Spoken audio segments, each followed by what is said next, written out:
Bonjour à tous, bienvenue sur notre chaîne Parlons Vie. Oui, évidemment, sur cette chaîne, nous parlons de tous les sujets qui concernent la vie de l'homme sur cette terre. Nous parlerons, c'est vrai, de foi, de religion, certainement en grande partie, mais nous parlerons de foi et de religion en rapport avec la vie de tous les jours, en rapport avec les sujets d'actualité, qui pourront amener un frère, une sœur, certes à grandir dans la foi, mais à se lever aussi sociétalement, à se lever aussi physiquement, à se lever aussi dans tous les domaines et les compartiments de la vie.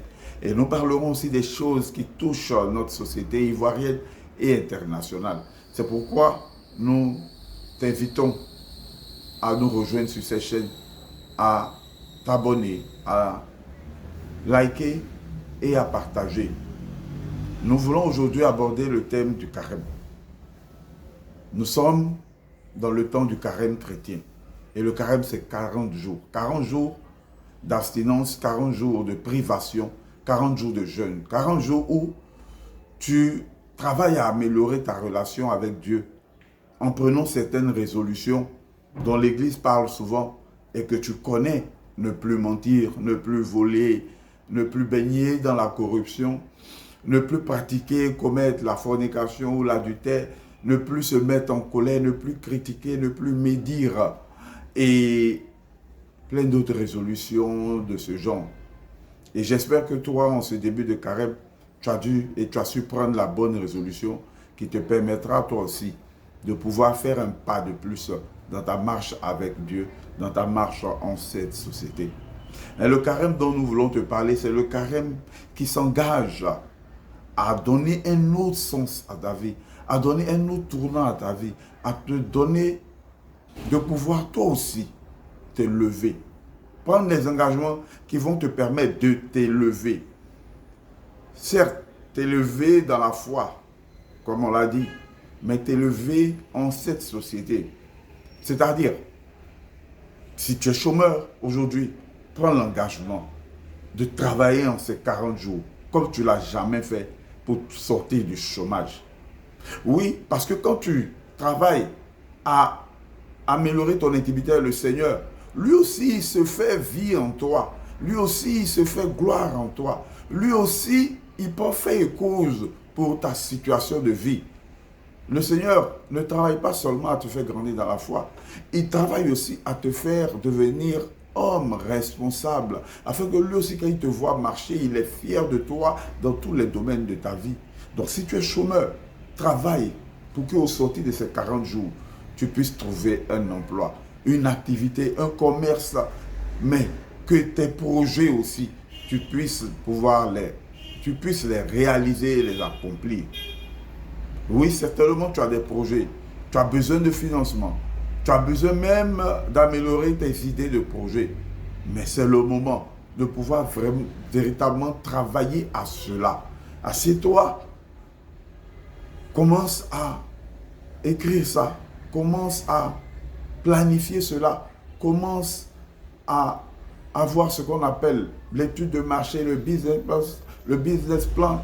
Commence à t'engager à concrétiser tes projets. Tu as un projet de mariage, commence les démarches. Tu as un projet de famille, de constituer une famille, certes tu es déjà marié ou tu es avec quelqu'un. Commence à fonder une famille. Prends les résolutions, prends les engagements qui vont changer ta vie. Tu es dans une relation qui est toxique. Tu es dans une relation où tu n'avances pas depuis des années. Prends la résolution d'en parler, d'en discuter avec ton homme ou ta conjointe afin que vous puissiez vous accorder et à partir sur de bonnes bases. Afin que vous puissiez, dans le respect, la vérité, la sincérité, prendre la meilleure décision qui s'impose. Oui, il y a tellement de phases de ta vie que tu connais toi-même et qui peuvent et qui doivent être améliorées pendant ces 40 jours. Dans ton travail, tu as besoin d'être performant. Tu recherches peut-être la promotion. Mais engage-toi peut-être à prendre des cours pour élever ton niveau, pour avoir un diplôme un peu plus élevé, pour atteindre le poste que tu gagnes, le poste qui te conviendrait. Tu as peut-être le niveau, mais peut-être que tu n'es pas performant, mais travaille à être performant. Prends la résolution, prends l'engagement pour la vie que tu veux mener. Si tu as reçu un appel de Dieu, mais c'est le moment de répondre à l'appel de Dieu, de lui tendre la main. Oui, ce dont je suis en train de parler, c'est ce que j'ai eu à faire à un moment de ma vie. Il a fallu que je prenne l'engagement de suivre mon Dieu véritablement pour que ma vie prenne une autre tournure. Pas dans la quête de la richesse, mais dans la quête de la foi, mais surtout de donner et de partager le peu que je reçois, et spirituellement, et financièrement, et humainement, et physiquement.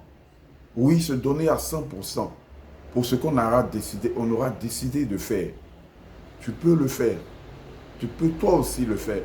Prends l'engagement en ce temps de carême de changer les choses, d'entamer une nouvelle vie. Tu peux le faire. Moi, j'ai confiance en toi. Et le Seigneur aussi, il a confiance en toi. C'est pourquoi il t'a mis sur cette terre des hommes et que tu y es actuellement. Mais parce que lui aussi, il ne t'a jamais abandonné. Et il sait te faire confiance. Il attend le déclic. Il attend que tu lui tendes la main. Il attend que tu prennes les bonnes décisions pour ta vie. Prends les bonnes décisions pour ta vie. Pendant ce temps de carême, rentre véritablement dans un temps de réflexion, dans un temps de méditation. Mais prends les bonnes décisions. Ne traverse pas ce temps de carême-là comme tu l'as fait les autres années. Ne traverse pas ce temps de carême-là comme tu le fais habituellement. Traverse ce temps de carême pour qu'on sortir de ce moment que Dieu t'offre, tu puisses être cet autre personnage. Tu puisses véritablement gagner en responsabilité, en crédibilité. Après, tout sera une question de processus. Parce que tout ne se fera pas d'un déclic.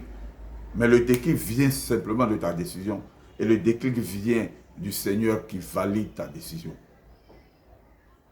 Merci de nous entendre.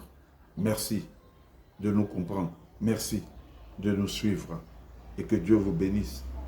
Et que tout ce que vous allez dire, tout ce que vous allez faire, soit pour la gloire de Dieu.